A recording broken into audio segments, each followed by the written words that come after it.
a mí me parece importante definir, digamos, cuál es la función de la psicología del deporte, porque en general nos relaciona mucho con una cuestión de motivación o del rendimiento deportivo o del trabajo con el deportista, y nosotros tenemos muchas más áreas de incumbencia. E incluso, bueno, para diferenciarlo también de lo que está bastante de moda hace un tiempo, que es el coaching, ¿no? Que es una estrategia de modificación de la conducta, pero que es una herramienta y nunca, digamos, llega a abarcar todas las áreas que la psicología tiene. Por un lado, la psicología del deporte es una disciplina que va a abarcar a toda la población deportiva.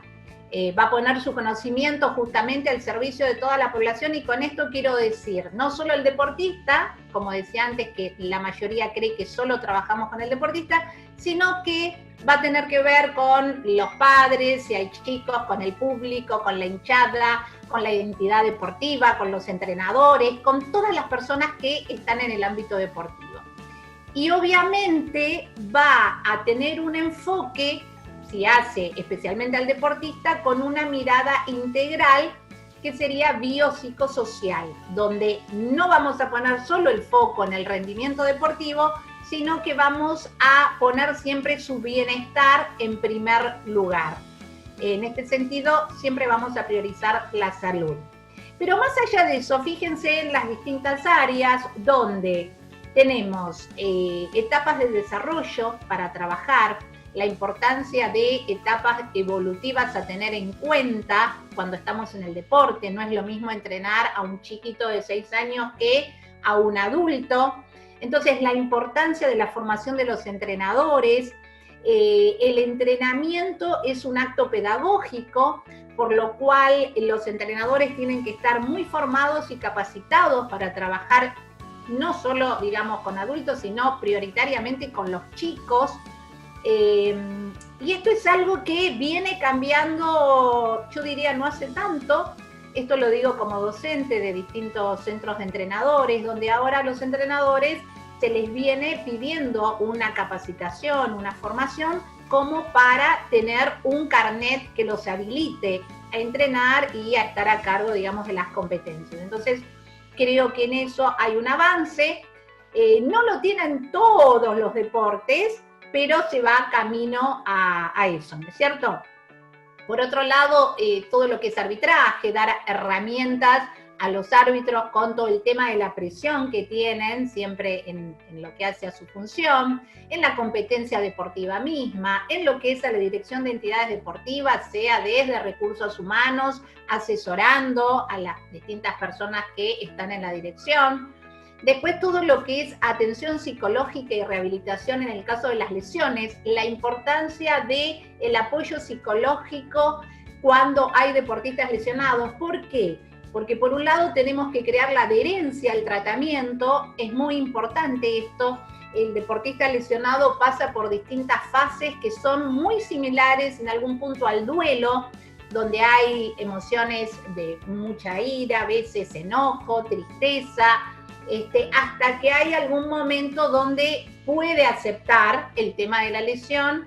Y bueno, ahí es donde nosotros tenemos que trabajar bastante para que sigan lo más al pie de la letra que puedan el tratamiento, ¿no?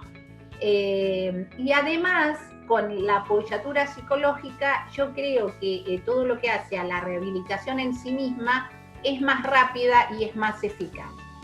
Después todo lo que hace a el retiro deportivo, cuando el jugador que sobre todo, o la jugadora que tuvo ligada su identidad prácticamente toda su vida a ser deportista, el tema del retiro es un tema bastante fuerte, ¿no?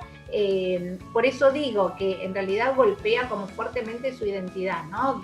Si toda la vida prácticamente se identificó con este rol de deportista, dejar de serlo es, bueno, ¿y ahora qué, no? Entonces, empezar a trabajar gradualmente esta posibilidad también es muy beneficioso.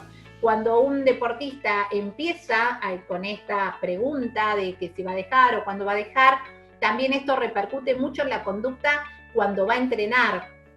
a veces está irritable, de mal humor, falta, no sabe qué pasa, y bueno, en ese momento somos de mucha ayuda.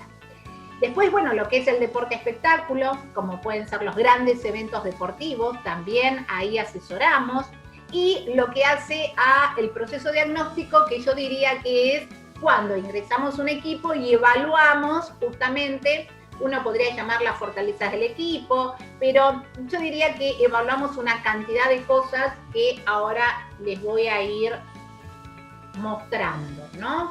En esto del proceso uno puede darse mayor cuenta de qué evaluamos y cómo lo vamos haciendo. ¿Cómo entramos en el ámbito del deporte? Bueno, de distintas formas. Desde una consulta privada, un deportista nos puede consultar en forma privada. De hecho, tengo deportistas que yo no digo que atiendo, porque cuando uno dice atiendo está hablando de pacientes. Y para mí los deportistas, cuando vienen a pedir asesoramiento o optimizar algo de su rendimiento, no están en calidad de pacientes, sino de asesorandos. Entonces nosotros asesoramos sobre su performance, sobre lo que podemos ver de afuera, sobre todo lo que hace, obviamente, a los aspectos psicológicos y cómo mejorar ciertas habilidades psicológicas. Entonces, por eso digo, nos consultan en forma privada, pero en calidad de asesorando. También nos consultan los entrenadores y asesoramos mucho a los entrenadores. Yo creo que cuando los entrenadores están bien asesorados por parte de un psicólogo del deporte, muchas veces ni siquiera hay necesidad que ingresemos a trabajar con los equipos. Para mí, la base del entrenador y el trabajo con él es clave y fundamental. No es que diga, bueno, no hace falta trabajar con los equipos, pero sí es verdad que a veces, incluso por una cuestión de presupuesto, no podemos tener una regularidad con los equipos. Entonces yo siempre digo, es mejor algo que nada, es mejor que un entrenador pueda ser supervisado, pueda tener charlas con un psicólogo del deporte, así no esté in situ en el campo, digamos, en el lugar, en el ámbito deportivo todo el tiempo, pero bueno, con buen asesoramiento se pueden trabajar muy bien ciertas habilidades psicológicas. Bueno, el objetivo, ¿cuál va a ser? Así como el entrenamiento general tiene que ver con entrenar lo, digamos, técnico, táctico y físico, nuestro objetivo va a pasar por el entrenamiento psicológico. El entrenamiento psicológico, en realidad, tiene que formar parte del entrenamiento general. Hoy en día, uno podría decir, ¿y quiénes son los que están más aventajados? ¿Qué equipos o qué deportistas? Y yo les diría los que cuentan con un buen entrenamiento psicológico. Podemos pensar que a tener, no sé, un equipo que están todos bien entrenados, que en relación a lo técnico-táctico, a la preparación física, es muy buena, la diferencia la va a marcar aquel que tenga justamente una mejor preparación psicológica. Es decir, esto que tenga que ver con la fortaleza mental, que tenga que ver con poder concentrarse mejor, poder manejar mejor a lo que hace sus aprendizajes, su rendimiento en general, su cuidado personal. Entonces, hay distintas áreas de trabajo donde nosotros podemos asesorar y colaborar. Fíjense, ¿a qué llamamos entrenamiento psicológico? Un sistema de trabajo mediante el cual se entrenan procesos cognitivos para afrontar con éxito demandas específicas, internas o externas, que se perciben como estresantes de una situación deportiva. Y acá digo que se perciben porque no significa que lo sean y que lo sean para todos. Lo que a lo mejor para un deportista es estresante, para otro no lo es. Y lo que para un deportista, algo que es estresante, le viene bien, a otro posiblemente no. Entonces, más allá que nosotros podemos tener herramientas de la psicología, hay cuestiones que hacen a la singularidad de cada deportista, de cómo es él, de su crianza, de su historia deportiva, etcétera, etcétera, etcétera. Entonces, no podemos dar recetas. Creo que los programas en relación a estas preparaciones psicológicas son como hechos a medida. Entonces, bueno, esto, ¿no? Considerar siempre la singularidad. El fin de dicho entrenamiento psicológico es que el deportista logre regular con autonomía su funcionamiento interno, en el modo que desea, adaptándose a los cambios que plantea la dinámica deportiva. Esto que decía antes, evaluará la historia deportiva para determinar fortalezas, limitaciones y desde allí plantear un plan de entrenamiento psicológico específico. Las presiones, cuando uno, estas famosas presiones que uno habla de los deportistas, que cómo maneja, que cómo regula, bueno, pueden ser internas o externas o ambas. Entonces, por eso también uno ve qué tiene que trabajar de acuerdo a ese deportista y lo que le pasa. Y obviamente que en esto que decíamos, adaptándose a los cambios que plantea la dinámica deportiva, trabajar mucho lo que es la flexibilidad, porque la dinámica deportiva justamente tiene como característica que es muy variable. Entonces, la mentalidad del deportista tiene que tener esta flexibilidad que muchas veces va por un objetivo y porque hay algo que cambió y que es distinto, tiene que cambiar rápidamente, refocalizar y a lo mejor ir hacia otro objetivo. Entonces hay que trabajar ciertas habilidades que hacen justamente a poder manejarse mejor en lo que la dinámica deportiva presenta.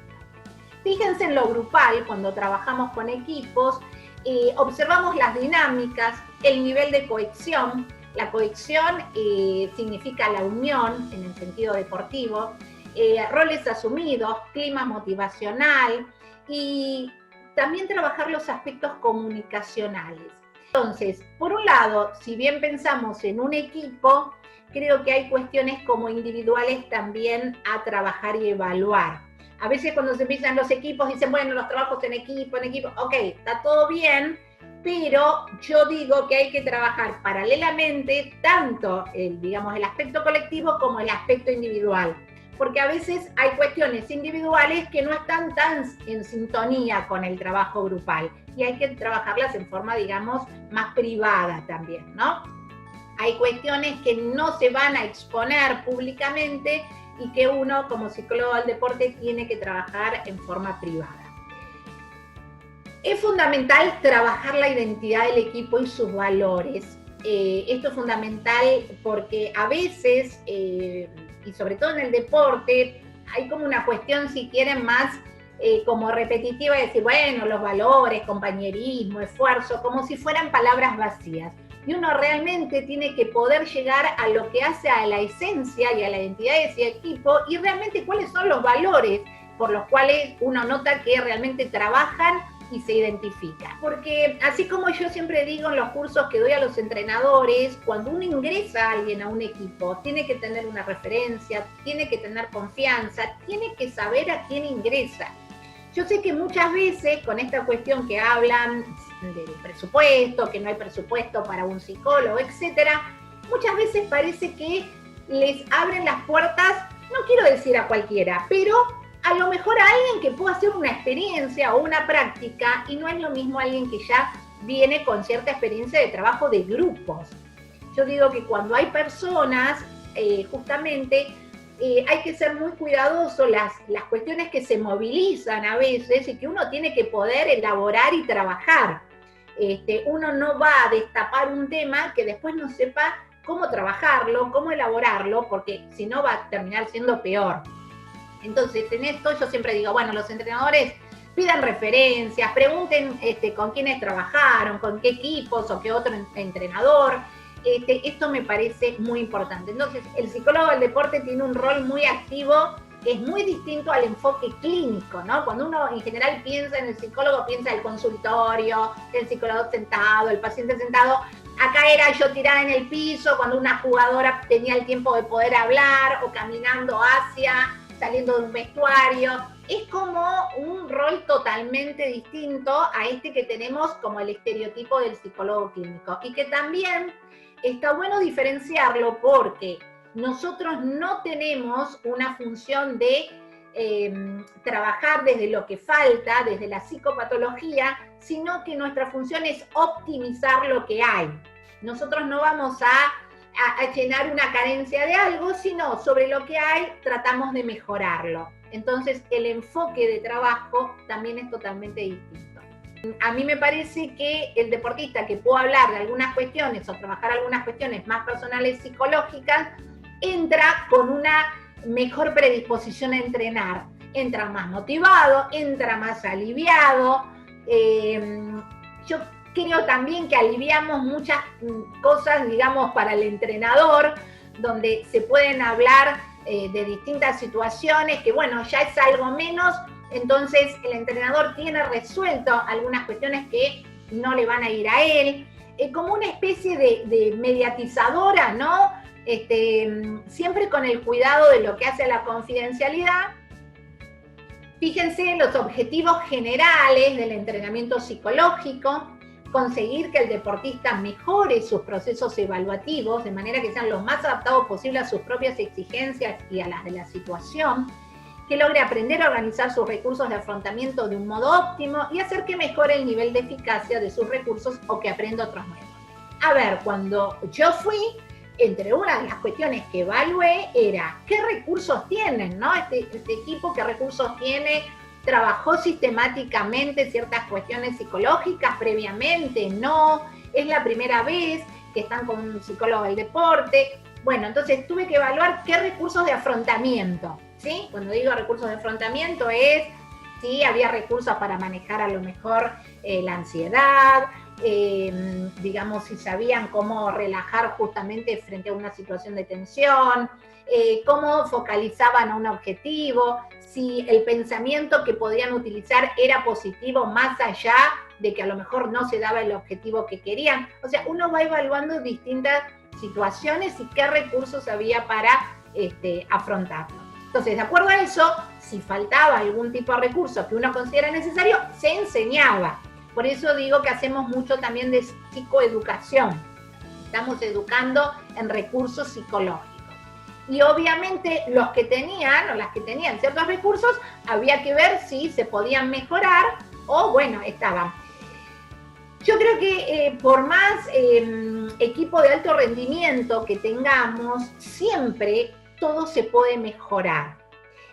Más allá que algunas veces haya algún pensamiento, si quieren, más omnipotente de no, son buenas o son buenos o no necesitan nada, en realidad pueden ser muy buenos, pero esos muy buenos también pueden mejorar algo más. Entonces, en este sentido, creo que estamos siempre para optimizar lo que hay. Bueno, esto es un poco lo que decía recién, la metodología, cómo se van dando los pasos, ¿no? Donde uno primero evalúa recursos actuales, ¿no? También trayectoria deportiva de ese deportista, ¿no? El contexto, la familia, hay algo que es como más ampliado también.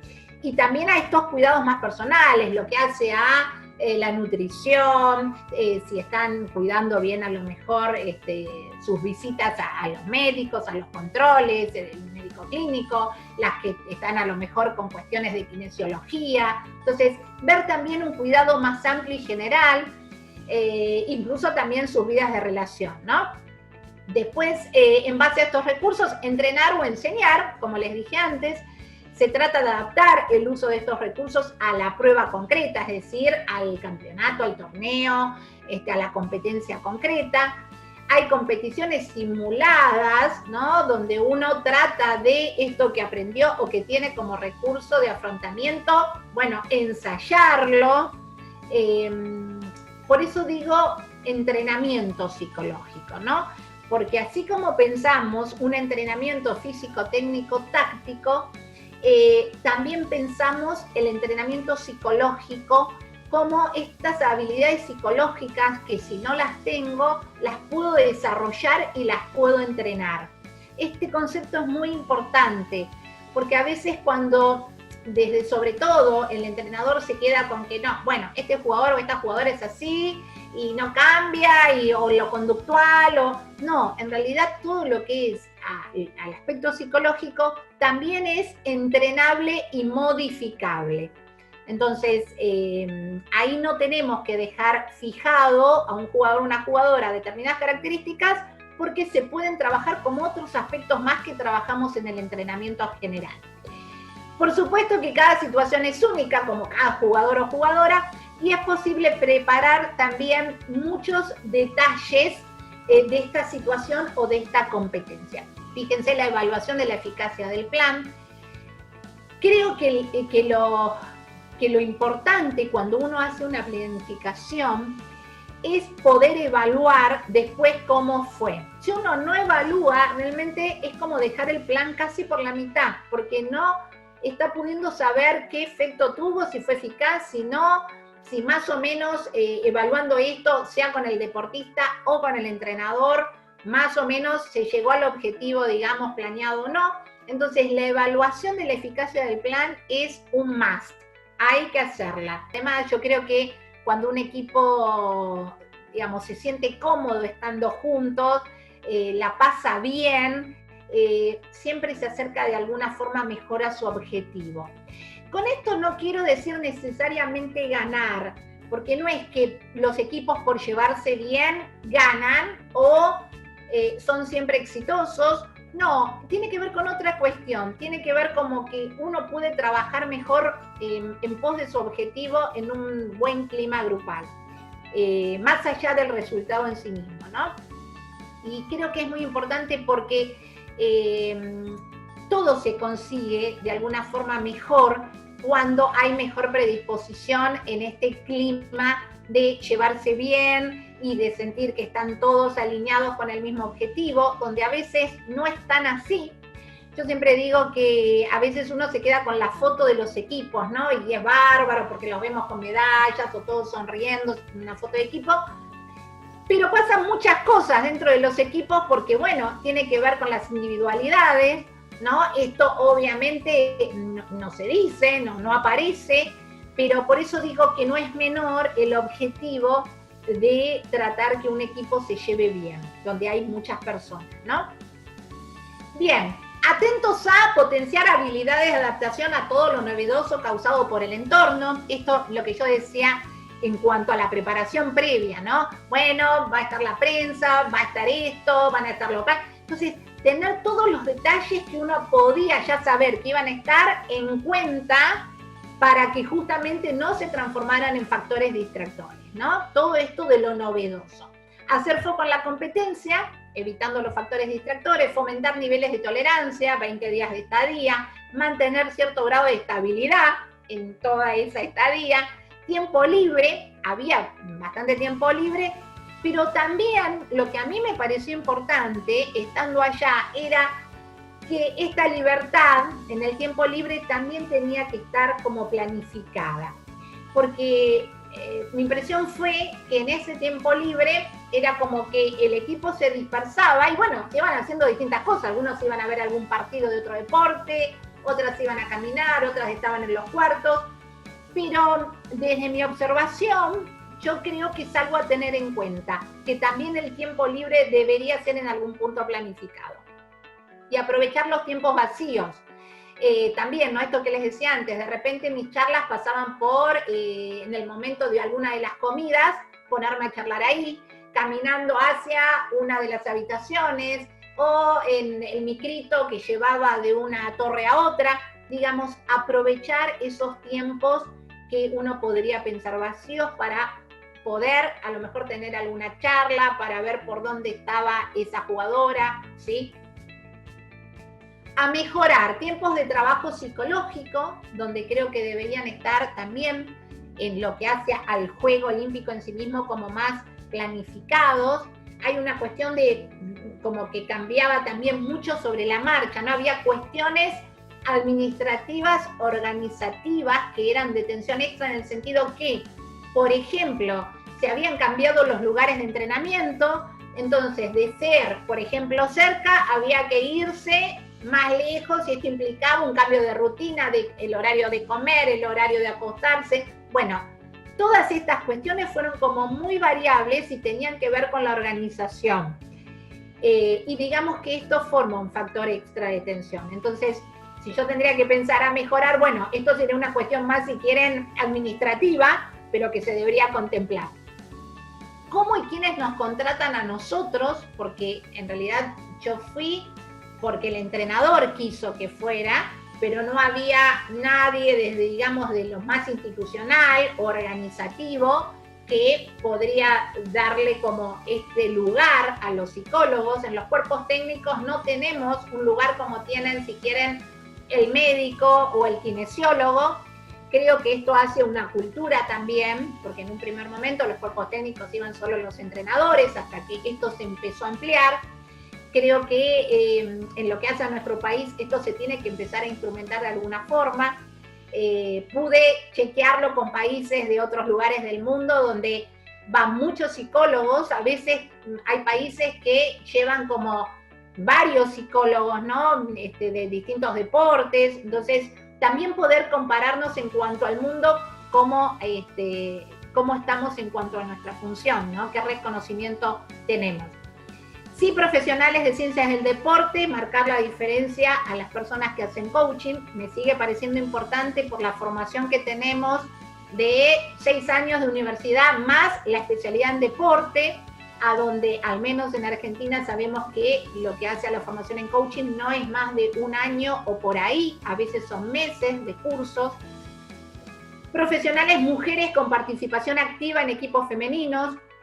Creo que esta es otra deuda que hay en el deporte, donde no solo, yo lo digo desde mi lugar, desde el rol de profesional, pero que sabemos que en el tiempo el deporte ha sido un lugar de varones, desde los entrenamientos, entrenadores, deportistas. Entonces creo que es un espacio que también se debe seguir trabajando, no solo de lo que es entrenadores, que haya más entrenadoras, dar prioridad a las deportistas mujeres, donde habiendo estado en equipos de mujeres todavía es algo que se sigue priorizando por algunas cuestiones al deporte masculino, y por supuesto que haya más profesionales, también mujeres, trabajando en el deporte.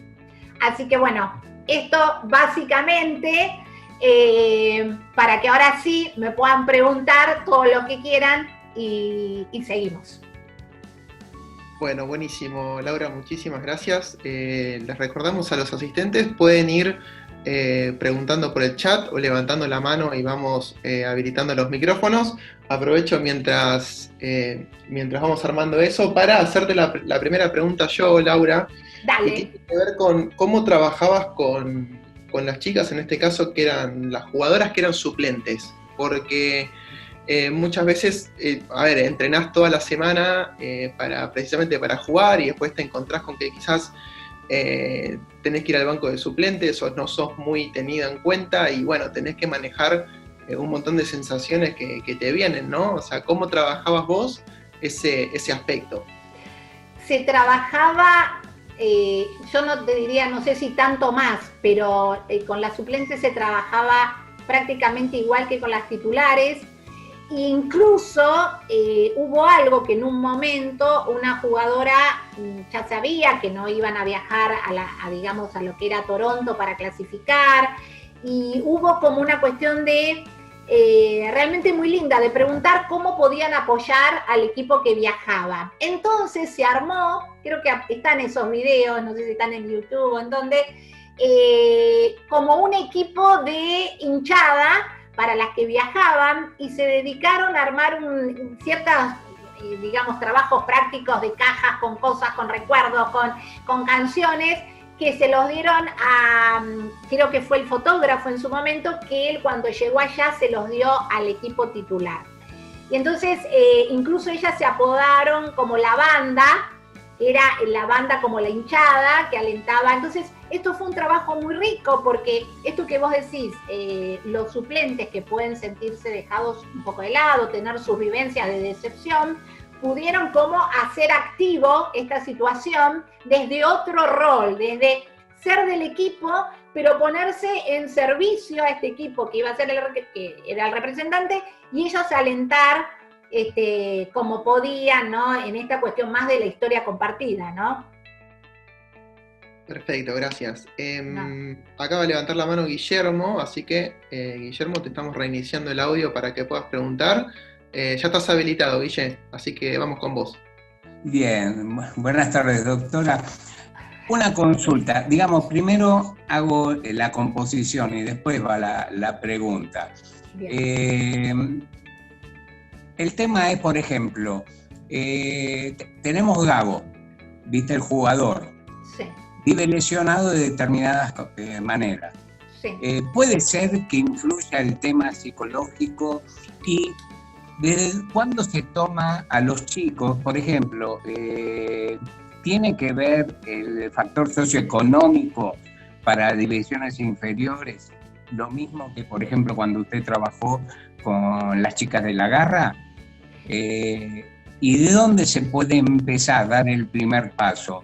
¿Desde lo profesional, en equipos profesionales, o desde inferiores? Que eso tendría que ver los dirigentes, y pienso, esto sí es una cosa, que estas charlas son para los próximos dirigentes, tipo Gabriel Arias, Nico. No, pero bien. realmente con No, está muy buena la pregunta. Está muy buena la pregunta. Vamos a lo básico. Las lesiones tienen un gran componente psicológico. Te diría que hasta podría ser un 80% de componente psicológico. Y acá hay distintas cosas para decir. Uno, que desde chiquitos, cuanto más chiquitos uno trabaje los aspectos psicológicos, mejor. Porque el jugador o la jugadora va a tener un mejor trayecto deportivo, va a tener más recursos. Yo hablé de recursos de afrontamiento, recursos para manejar o regular la ansiedad o las emociones. Entonces, a veces me dicen, ¿y esto desde cuándo? ¿No? Cuando hablamos de ciertas técnicas. Y puedo, obvio, cuanto más chiquitos, a ver, yo le puedo enseñar a relajar a un chiquito de 3 años si quiero. Entonces, en general, comienzan a los 5 o 6 años, algunos en escuelita. Bueno, ya es el momento que yo puedo empezar a trabajar algunas cuestiones, que puedo dar herramientas, que puedo poner en palabras algunas cuestiones que les pasan a los chicos. O sea, yo hago talleres con chicos donde... ¿y qué pasa cuando tu papá te grita, ¿no?, de la tribuna, y a lo mejor no pueden expresar cuál es la emoción hasta que de alguna forma lo pueden decir o uno los ayuda a expresar esa emoción? Entonces ahí se empieza a trabajar lo que es la inteligencia emocional. Entonces, cuanto más chicos, estamos dando recursos ya para que ellos puedan darse cuenta. A ver, la lesión muchas veces tiene que ver con que hay un grado de responsabilidad mayor a tomar que el jugador o la jugadora no puede. ¿Y qué pasa? La excusa es, me lesioné. Como no puedo decirlo, como no tengo recursos psicológicos para afrontarlo, lesiono. Entonces es como elegantemente tener una excusa para retirarme. Esto es muy común cuando hay un pase, cuando hay partidos decisivos. Por eso el trabajo con el entrenador es, estén atentos, porque cuando tienen un jugador o una jugadora que lesiona a repetición, fíjense en qué momentos lesiona. Y seguramente van a encontrar una situación que les está exigiendo de por demás y por eso están haciendo una lesión. Es decir, hay un estrés que no pueden manejar y entonces esto va al cuerpo y el cuerpo se lesiona. Por eso es importante dar recursos de afrontamiento, de regulación de emociones, de manejo del estrés, porque todavía lo que no se dan cuenta muchas veces los entrenadores es que estarían haciendo prevención de lesiones justamente, ¿no? Que es lo peor que le puede pasar a un jugador, pararse porque no puede, el entrenador no puede jugar. Entonces, si tuviéramos esa mentalidad, estaríamos haciendo prevención. ¿Qué es lo que tenemos que hacer? Educar, hacer psicoeducación, prevención, y esto seguramente va a ser a un mejor rendimiento deportivo. Buenísimo, gracias Guille. Roberto, ahí te vi levantando la mano, así que te estoy habilitando el micrófono en este momento. Dame un segundito mientras se reinicia y ya vamos con tu pregunta. Dale Roberto, te escucha Laura. Sí, yo te quería preguntar con respecto a la herramienta del psicodrama, si en realidad trabajaban con las escenas que tienen que ver con el ámbito o se trabajaban con escenas también que tuvieran que ver con la vida particular. No, y si la escena, hago la segunda junta, y si la escena elegida la eligen entre ellos o la elegís vos a la escena. Ok, perfecto. Siempre la escena era en relación al ámbito deportivo, porque si yo lo hubiese dejado con esta abertura, hubiese sido más un espacio clínico. Entonces, esto que decía antes, mi función es desde la especialidad y ahí estoy para hacer un trabajo como psicóloga del deporte. Entonces, me enfoco en la situación deportiva.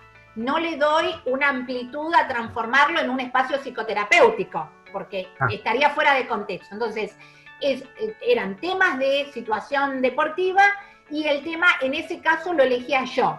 Yo sabía que venía este corte de lista, entonces yo iba con este tema para trabajar de esta forma.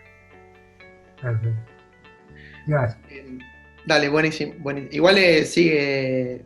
Sí, está bien. Ahí voy con Pablo, que está levantando la mano. Gracias, Roberto. Estoy reiniciándole el audio a Pablo, que está levantando la mano.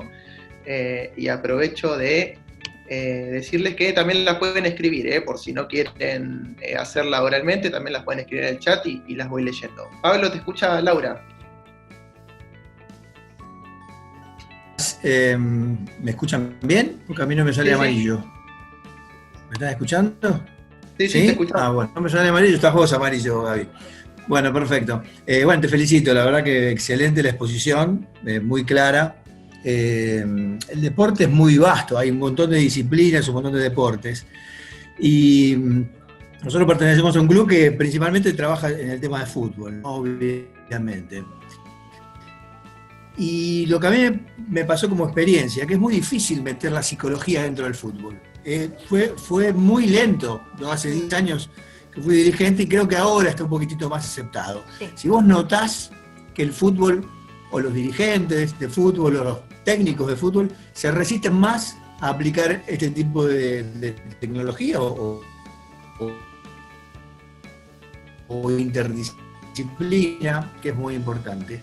Y la otra, que es más reciente, es si no pensás que en el caso Messi y Barcelona, parte de los dirigentes y de parte del jugador, porque se veía un cierto desgaste, y era un final anunciado en algún momento que uno pensaba, nada, pero nunca va a ocurrir, y en definitiva, creo que para las dos partes ocurrió de la peor manera. Ok. Ahí está. La segunda se cortó un poco porque se frizó, pero voy por la primera y cualquier cosa me decís la última parte de la segunda. Creo que cambió bastante esta cuestión del prejuicio hacia la psicología del deporte en el fútbol. Sí es verdad que el fútbol es uno de los deportes como que resisten más a la psicología, pero por otro lado, lo que a mí me parece que las mujeres somos mejor recibidas en el ámbito del fútbol. Y te digo por qué, como psicóloga del deporte, ¿no? Porque me parece que el psicólogo varón del deporte muchas veces se ha metido en cuestiones como más técnicas del juego, y a los entrenadores no le ha gustado mucho esto, ¿no? Como una figura más, si querés, de competencia, justamente a lo mejor en meterse en aspectos que no tiene que meterse. Yo creo que en esto cada uno tiene que ser muy respetuoso del ámbito y la función del otro, ¿no? En un cuerpo técnico en general.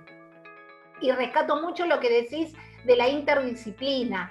Yo creo que el deporte enfocado interdisciplinariamente es como uno lo puede pensar en un ámbito de excelencia, ¿no? Donde todos tenemos que aportar algo desde nuestra especificidad.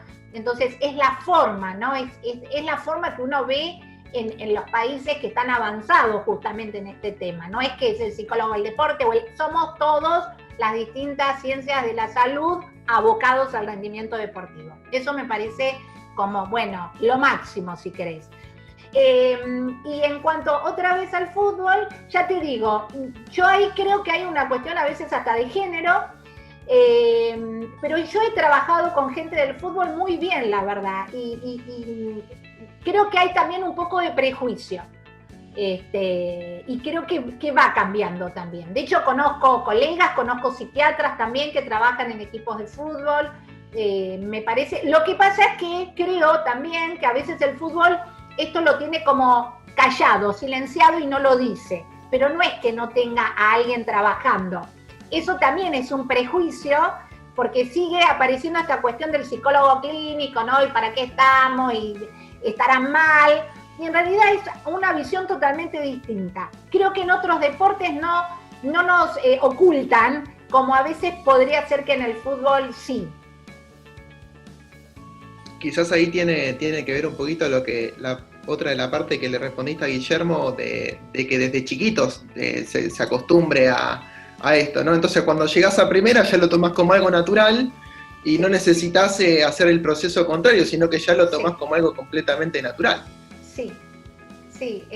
Yo tengo jugadores de fútbol en consulta privada que son estos chicos ya con un paso al profesionalismo, ¿no? Tengo de distintos clubes que vienen a través de representantes, y la verdad que yo siento, digo, qué bueno es este trabajo que uno puede hacer, sobre todo en esta etapa, ¿no? En esa etapa de transición, donde a veces se le plantea, ¿no?, a estos jugadores que una cosa era cómo jugaban a los 12, 13, 14 y cómo ya a los 14, 15, 16 se les empiezan a jugar otras cosas, ¿no? Donde ya empiezan a tener un objetivo de dirigirse hacia el fútbol profesional con las presiones y la competitividad que aparece. Entonces, qué bueno que puedan tener ese espacio como, bueno, de ir trabajando los aspectos psicológicos. Me parece fundamental. Lo que pasa es que, ojo, yo creo que hay muchos clubes hoy en día que están a tono con esto. La verdad creo que son cada vez más clubes los que están atentos a los chicos de las pensiones, a estos chicos que están justamente muy cerca ya del profesionalismo. Pero bueno, hay que insistir y ser coherente con este aspecto, ¿no? Pablo, no sé si querés hacer la segunda pregunta, que justo se nos había cortado. Sí.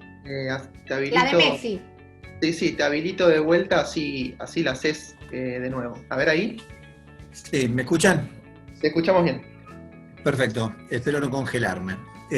No, la pregunta iba apuntada a lo que sucede con Messi, que desde un tiempo a esta parte, y quizás hace más de un año, se veía que había como una rispidez en la relación entre Messi y la dirigencia, con el técnico, con los dirigentes, con Bartomeu. Se sabía que venía. Si no te parece que ahí hubo o se necesitó algo de contención, que afloraron los egos, tanto del presidente como del propio jugador, y de algo que parecía imposible, que sea una ruptura entre Messi y Barcelona, porque todo el mundo los identifica como si fuesen siameses, Barcelona de Messi, Messi Barcelona, era algo indisoluble, terminó de la peor forma posible, ¿no? Nadie se imagina, y de tanto de la peor forma posible, que la diferencia entre lo que pide uno y lo que pretende otro, hay 700 millones de euros, ¿no?, en el medio. Es una cosa casi impensada, por lo menos para mi bolsillo, no sé si para el tuyo. Quería saber si hay cuáles son las alarmas que tenían que haber sonado. Si me pagan en euros, me voy a trabajar al Barcelona. Sí, a ver, igual yo pensaba en distintas cosas, ¿no? Mi mirada siempre es como bastante holística y pensaba, uno, que esto se termina de desencadenar en un momento de pandemia, ¿no? Para mí no es menor que esta eclosión salga en este momento donde creo que es muy particular. Por otro lado, esta relación que vos mencionás como simbiótica entre el club y Messi, donde ¿cuál era la relación, no? También haciendo un paralelismo, ahora están diciendo que la mayoría de las parejas, los matrimonios, es un momento que también están como separándose. Entonces digo, ¿qué pareja tenía Messi con el Barcelona? ¿Era una relación simbiótica como de padre-hijo? ¿Era de pareja? ¿Era de amor? ¿Era una cuestión de enamoramiento? ¿Qué relación que a lo mejor venía desgastándose, pero desde un terreno como de una cuestión muy idealizada y de mucha unión, pero digamos hasta qué punto, donde no es una elección, no te diría no del todo afectiva, porque creo que hubo una ligazón afectiva, pero donde hay muchísimo dinero en el medio. Entonces, si uno pudiera pensar, no habría valor que uno le podría poner a un hijo, si lo pensamos con una cuestión más simbólica. Pues si uy, esa plata, ¿y quién la...? Claro, es una cuestión como ilógica. Entonces, yo me pregunto qué vínculo había ahí, ¿no? Creo que hay algo más, si querés, como de la intimidad de esa relación que no lo estamos como sabiendo o teniendo o pudiendo decir del todo. Pero sí hablas de desgaste, sí hablas de alguna situación cuasi simbiótica. Todo lo que es simbiótico está como un poco predestinado muchas veces a terminar mal, ¿no? Donde no hay una independencia para pensar, para negociar, para intercambiar, para disentir. Entonces, sí creo que es como lo que vos decís, como la crónica de una muerte anunciada, ¿no? Acá de una separación anunciada. Pero también enmarcarlo en este contexto de pandemia. Bien, buenísimo, Laura, gracias. Lo tengo a Nico primero con una pregunta y después lo tengo a Guillermo. Así que voy reiniciándote el audio, Nico, así ya puedes hacer la tuya. Ahí te escuchamos. Acá estoy. ¿Se escucha bien? Sí, te escuchamos. Perfecto. Bien, quizá mi pregunta es un poco fuerte, pero lo viví, entonces la hago. ¿Cómo se trabaja en un equipo cuando se sufre quizás la muerte de un compañero con el que vos trabajás todo el tiempo? ¿Cómo lo laburás en un equipo eso? Y después, quizás no es una muerte, pero un compañero que queda paralítico, o queda cuadripléjico, o sufre un accidente de tal magnitud, ¿cómo se trabaja eso? O si te puedo laburar también con algún equipo, o sea, de un deporte adaptado, ¿cómo se labura también la psicología en eso? Bien. Bueno, yo digo esto, ¿no? Que muchos equipos no tienen un psicólogo en su staff. O sea, si hubiera habido en esa situación un psicólogo del deporte, en el staff posiblemente hubiese hecho algún trabajo, pero como también sé que no todos los equipos lo tienen, también muchas veces le digo a los entrenadores que pueden recurrir a nosotros en situaciones puntuales, ¿no? De hecho, tengo un entrenador cercano de Boca, que en algún momento había habido una muerte de un jugador, tal cual como vos decís, y él convocó en ese momento a una psicóloga para ese tema de elaboración puntual en el equipo. O sea, lo que hace a una muerte es algo muy traumático y yo creo que ahí hay que convocar a un especialista. A ver, no tenés un psicólogo del deporte, tenés que recurrir a alguna institución que uno pueda plantear. Creo que esto también hace una responsabilidad del entrenador, que no tiene por qué tener recursos en esta área, ¿no? Pero sí me parece que hay que recurrir a un especialista y poder trabajarlo. Es una situación muy traumática y está muy bien que uno pueda pedir ayuda. Bien, perfecto. Sí, nosotros en ese caso lo que nos pasó fue, nos llamaron a un grupo, tuvimos un grupo con un grupo de psicólogos en donde lo trabajamos, el tema. Sí. Era un compañero, teníamos 16 años, o sea, era fuerte para nuestra edad sufrir eso. Y bueno, después paso a la segunda pregunta, que era si te tocó trabajar con un grupo, un equipo, digamos, con alguna discapacidad o un deporte adaptado, ¿cómo se maneja, digamos, esa discapacidad de sentirte diferente, por llamarlo de alguna manera? No trabajé con deportes adaptados, trabajo en una escuela con discapacitados mentales, por lo cual tengo mucha experiencia en discapacidad, digamos, hace más de 20 años que trabajo en esta escuela. Pero sí me ha pasado ver y poder, digamos, notar que el deporte es una poderosa herramienta de inclusión social en un sentido amplio. Por ejemplo, he visto equipos de chicos donde por el desarrollo a lo mejor uno de los jugadores era muy chiquitito y menudito. Eran los mismos chicos que protegían a ese compañero cuando entrenaban, porque si realmente era un entrenamiento fuerte, lo podían lastimar. Entonces digo, sin pensar en una discapacidad, posiblemente este chico tenía un problema de desarrollo, pero la importancia, en este caso que era de chicos, no estamos hablando de un deporte profesional ni de alto rendimiento, cómo ellos podían cuidar a un compañero, ¿no? Si uno también podría aprovechar distintas instancias del deporte, a ser empático, a desarrollar justamente habilidades psicosociales. Creo que tenemos que hacer también mucho hincapié en esto, en todo lo que es lo formativo. Bien, perfecto, gracias, Laura. Ya voy con vos, Guille, que te veo ahí con la mano levantada, pero primero tengo una pregunta de Joaquín, que la hizo en el chat, y te pregunta, Laura, ¿cómo se forma o aconseja a un deportista para manejar emocionalmente los tiempos o momentos de un partido? Sí, a ver, esto tiene que formar parte de la preparación psicológica. Lo que yo siempre digo, si uno quiere como tener una técnica previo a un partido o a una final o previo a un descenso, es mejor llamar un brujo que un psicólogo, porque hace también a nuestra seriedad profesional de decir, si nosotros damos herramientas o apostamos un trabajo, esto forma parte de un proceso, de un tiempo de trabajo sistemático en el tiempo. Entonces, si yo, por ejemplo, quiero enseñar la visualización, ¿no? Como una de las técnicas que para mí son fundamentales en lo que es el área deportiva, muy practicada por los deportistas olímpicos.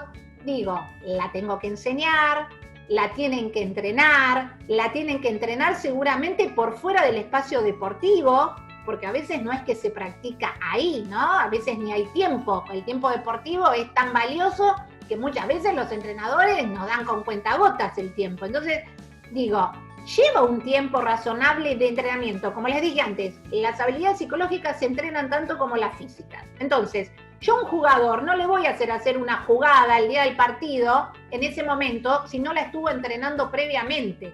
Y que se sienta seguro y que va a funcionar y va a ser eficaz haciendo esa jugada. Lo mismo es con las técnicas psicológicas.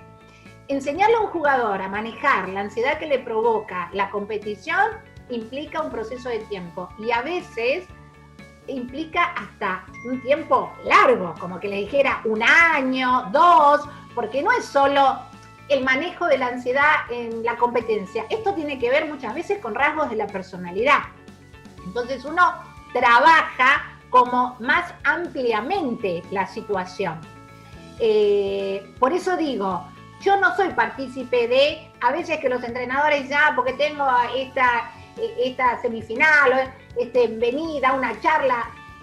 Sí, yo puedo ir a dar una charla, pero me parece que a lo que estoy apuntando con mi trabajo es a otro tipo de cosa, ¿no? Un proceso donde donde el jugador tenga la chance de darle confianza a su preparación psicológica, pueda trabajar sobre esto, pueda entrenarla y pueda aplicarla después en la competencia.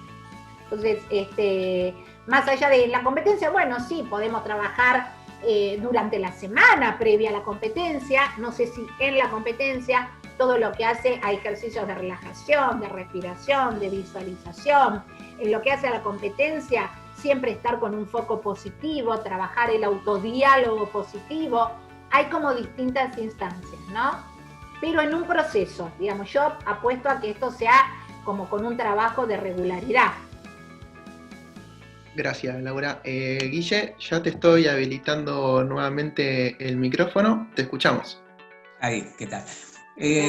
A ver, hago un raconto. Yo soy una persona con discapacidad y usufructo un departamento de Racing que lo tiene muy bien aceitado, que es el de Racing Integrado, donde trabaja todo un sistema psicológico, terapista, sí. Distintos profesionales. Sí. ¿A dónde voy? A ver. En tu experiencia, sí. ¿No sería recomendable que los clubes tuvieran un departamento de psicología? ¿Por qué? No, los clubes se jactan de acompañar a los juveniles, sí. Pero no todos los juveniles, un 5% o menos, llegan a primera y desarrollan. Obvio. Todos los demás quedan. Muchos clubes tienen las escuelas, pero no le ofrecen lo que vos decís, herramientas como para cuando salgan, porque la mayoría no van a ser jugadores de fútbol. Y los que van a jugar, sí tienen que tener todos esos elementos, como vos decís. Viste que se le dice pecho frío a alguno, es porque a lo mejor no trabajó desde chico, capaz lo que ustedes trabajan. Por eso digo, no sé si de tu experiencia se recomendaría formar un departamento de psicología, sí, donde el presupuesto es ínfimo para lo que los clubes de fútbol pueden llegar a manejar y la plata que le puede generar a favor. Sí, igual acá hay tanto, ¿no? Porque sobre todo los clubes grandes de fútbol, ¿no? Que uno diría, no es una cuestión de... Nadie puede decir que es presupuesto, es resistencial en todo caso. Entonces seguimos parados en el terreno del prejuicio, de pensar que la preparación psicológica no es tan importante. Hay clubes que yo conozco bastante de adentro y de cerca, y a mí me sigue sorprendiendo, ¿no? Porque primero que todo es pensado en base al fútbol, y donde estos clubes grandes tienen un montón de deportes amateur, y yo conozco, por ejemplo, muchos entrenadores de esos deportes, y siempre están con alguna urgencia psicológica. Y cuando uno pregunta, y bueno, ¿y el psicólogo que está acá? Y bueno, no da abasto, porque en una población de tantos deportistas, un psicólogo o dos es irrisorio. Entonces, hay clubes que creo que tratan de trabajar a través del departamento de psicología, como es Vélez, que tiene su departamento de psicología, como es Lanús, que lo ha implementado bastante bien no hace tanto, River también lo tiene. Ahora, por ejemplo, con un compañero que yo hablaba de Boca, que trabaja conmigo, que es docente, él me decía, el club no lo pone en mi deporte, y es un poco como lo que vos decís, no es por una cuestión de dinero. Entonces, creo que sigue habiendo alguna cuestión resistencial. Ahora, también es importante marcar esta cuestión de la dirigencia. O sea, también uno se da cuenta, y tendría que ser así, cuando es incorporado y con esta amplitud de criterio y esta cuestión más evolucionada, si uno quisiera llamar, de la dirigencia. Porque también, está bien, a nosotros, como decía antes, no, tendría que convocar un entrenador, pero el presupuesto tendría que salir del club y de la dirigencia, ¿no es cierto? Bueno, a mí me pagaba el entrenador, no la, digamos, federación. Entonces, digo, estamos viendo que hay algo resistencial en lo que hace a las entidades. Entonces, habría que trabajar más con las dirigencias y mostrarles, digamos, programas integrales de desarrollo deportivo, teniendo en cuenta este lineamiento que vos decís. Uno no está apuntando al crack, porque crack, gracias si tenés uno, si tenés, y ¿qué pasa con todos los otros chicos que van a un club? No solo a desarrollarse desde la habilidad deportiva, sino a hacer pares, a sociabilizar, a formarse en buenos valores, a estar menos en la calle y estar más en un club con amigos. Entonces digo, ¿por qué no se hace foco en esta instancia? Bueno, evidentemente debe haber intereses económicos que priorizan algunas cosas y no les dan importancia a otras. Pero creo que este es el gran desafío de las nuevas dirigencias, ¿no? Pensar planes o programas de desarrollo deportivo integral para todos los deportes. Y no, sobre todo los que son los clubes grandes, pensar tanto o exclusivamente en el fútbol. Bueno, gracias Guille y gracias Laura. Nos pasamos 5 minutitos de las 7:15, que era el horario estipulado inicialmente. Si alguien quiere hacer una última pregunta para ir cerrando, bienvenido sea, así ya la vamos liberando a Laura, que ya nos dio bastante de su tiempo, obviamente agradecidos como siempre. Un gusto. Y yo, una muy cortita te hago yo, Laura, que tiene que ver con cómo se trabaja con el error. No solamente en todo, porque el error puede venir en una práctica, puede venir en un partido, en lo que sea, pero también cómo se trabaja el salir precisamente de ese error, cómo se lo analiza, cómo lo trabajás vos, ese tema. Cuando hablaste del error, lo primero que se me pasó es la cuestión más de las condiciones psicopedagógicas en cuanto al entrenamiento, ¿no? Porque en el deporte siempre se está haciendo hincapié en el error, en el corregir, ¿no? El entrenador que te dice, falta esto no, corregí, hay que mejorar. Y es un tema que siempre remarco con los entrenadores, que hay que reconocer un poco más, no corregir tanto, sobre todo en etapas de desarrollo, ¿no? Esto es fundamental para el aprendizaje, porque si corregimos todo el tiempo, en realidad le estamos sacando el gusto al chico de seguir aprendiendo, porque no hago porque tengo miedo a equivocarme y me van a corregir y dejo de jugar. En realidad es como una secuencia que es como ir volviendo hacia atrás, voy perdiendo el disfrute, el placer de jugar, porque estoy más pendiente a no equivocarme que a pasarla bien, equivocarme y jugar, ¿no? Entonces, creo que hay una instancia del error que tiene que ver con las condiciones pedagógicas, que es muy importante trabajarlo esto.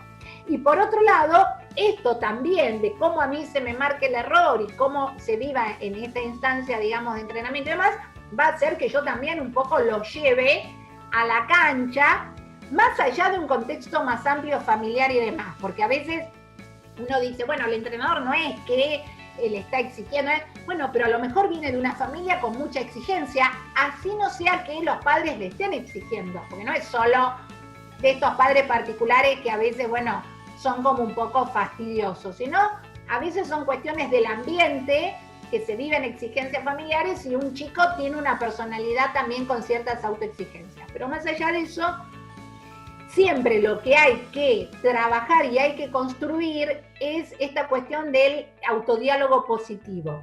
Si hay alguna instancia de falla en un partido, uno tiene que refocalizar rápidamente, plantearse un nuevo objetivo y salir del error de esa forma. En general el deportista, yo digo, muchas veces parece que se queda tan pegado en el error y se autoflagela, ¿no? Pues empieza como a analizar o ahora qué va a pasar y me van a sacar, ¿no? Que la instancia deportiva es tan rápida que si yo me doy como el lujo de quedarme enganchado en un error, voy a cometer otro y voy a cometer otro. Y que esto pasa muchas veces. Vemos jugadores o jugadoras que hacen 3, 4, 5 errores conjuntos y tiene que ver con esto, que se quedaron pegados al primer error. Entonces, lo primero que hay que hacer es, frente al primer error, trabajar, salir rápidamente, quedarse enganchado en el análisis y en esta cuestión negativa, hace como que siga creciendo, ¿no? Es como una espiralada. Entonces, es muy peligroso y hay que trabajar para que esto, de uno cambie el foco y se ponga como con otro objetivo. Es como un poco más profundo, pero bueno, son aspectos a trabajar, que esto uno lo trabaja en la preparación psicológica, y que a veces son tiempos largos realmente. Esto depende de cada uno. Yo hay deportistas que estoy trabajando hace más de 3 años, por ejemplo, que están muy bien, pero que ha llevado mucho tiempo revertir algunas cosas, ¿no? Porque no es como solo contextualizarlo exclusivamente en el campo de juego. Evidentemente hay algo de la conducta que va más allá del campo de juego y que también hay que trabajar. En lo que es la etapa adolescente es muy interesante porque vienen con una cuestión del deporte, donde el deporte es la excusa para trabajar un montón de cuestiones que tienen que ver con esta etapa evolutiva. Entonces, en ese aspecto, siguiendo la línea también de Guillermo, yo digo, qué bueno, porque fue la excusa que sirvió para trabajar otros aspectos mucho más importantes que el rendimiento deportivo, ¿no? Y tiene que ver con esta identidad adolescente, ¿no? ¿Qué le pasa cuando no le va bien en el partido? En realidad se está cuestionando algo propio de la edad, de su identidad. Entonces, en ese aspecto, qué importante también es el deporte como un factor de desarrollo personal, ¿no es cierto? Dani, vamos, me levantaste la mano, ¿no? Recién te vi. Vamos con vos y ya cerramos. Ahí te estoy reiniciando el audio. A ver si me deja. Un segundito. Estoy reiniciando el audio. Ahora sí, te escuchamos, Dani. Primero, bueno, felicitarla por la charla, la verdad es muy interesante. Yo trabajo con personas con discapacidad, que es lo que decía Guille, soy el secretario de Racing Integrado, pero ahora la voy a llevar a otro lado, no a la discapacidad, porque cuando Nico le hizo la pregunta sobre cuando uno pierde un compañero, cuando uno no es adolescente y por un accidente pierde un compañero en la cancha o lo pierde en vida. Sí. ¿Cómo se trabaja esto, pero no con un adolescente, pero con un adolescente que perdió a un padre? No sé si me explico la pregunta. Sí, pero ¿era un deportista, digamos? ¿En qué situación? Es un chico que es un caso real, es un caso de Racing, de la sede capital de Villa del Parque. Sí. 15 años, perdió hace menos de un mes la madre. Sí. ¿Cómo se lo aborda el chico ese? Porque desde el fútbol uno le tiene que poner límites, ¿sí? Sí. Pero también tiene que tener la consideración de lo que le está pasando y de lo que le pasó. Sí. No sé si me explico con la pregunta. Sí, a ver, yo creo que la empatía es lo principal, ¿no? O sea, poder empatizar con el estado que puede tener este chico. Ahora, la rutina deportiva y demás va a ser algo que lo tiene que reenergizar, ¿no?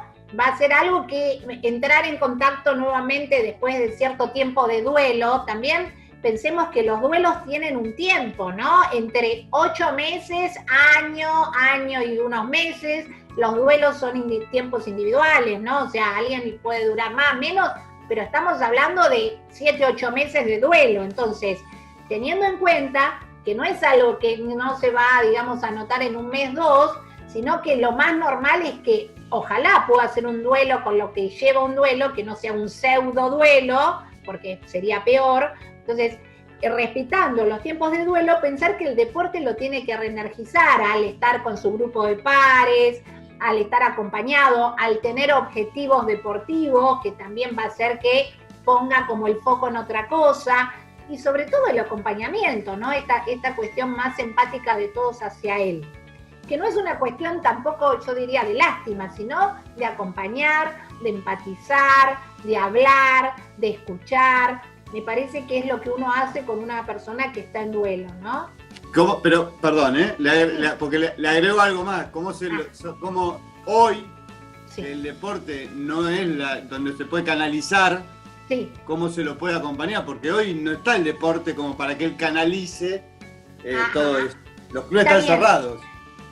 Está bien, pero siguen haciendo reuniones de Zoom, siguen hablándose, siguen hablando por teléfono. Sí, hay reuniones de Zoom, sí, hacen entrenamiento vía Zoom. Poco, pero hacen. Poco. Yo digo, porque bueno, esto fue como la gran pregunta de este tiempo en cuanto a la motivación en general, que más allá de los Zoom que se están haciendo, que están todos cansados igual, el tema de hacer llamadas, no mensajes de audio como costumbre, sino hacer llamadas más personales y hablar y ver cómo están los jugadores o las jugadoras, más allá de esto puntual del duelo, ¿no? Esta cuestión más como de contacto, si querés, más personal, ¿no? De un feedback, de un ida y vuelta a través de hablar. A lo mejor también se pueden ver con el distanciamiento social, digamos, no sé, digamos, la situación, pero hay que buscar siempre esta cuestión más vincular, ¿no? Yo creo que el gran desafío en este momento fue el sostén de los vínculos. No fue pensar en el rendimiento deportivo, sino fue poder sostener los vínculos. Sí, sí, de hecho, nosotros lo trabajamos y es más difícil porque lo tenemos que hacer con chicos con discapacidad y Lo sé porque lo sé en la escuela donde trabajo. Buscar la modalidad, buscar el apoyo familiar, quién puede, cuál es la modalidad que es más accesible al chico. O sea que lo conozco el tema bien de cerca. Muchas gracias. No, por favor. Bueno, ahora sí, Laura, ya te dejamos libre. Te agradecemos muchísimo por estar presente en el ciclo de charlas. Gracias a ustedes.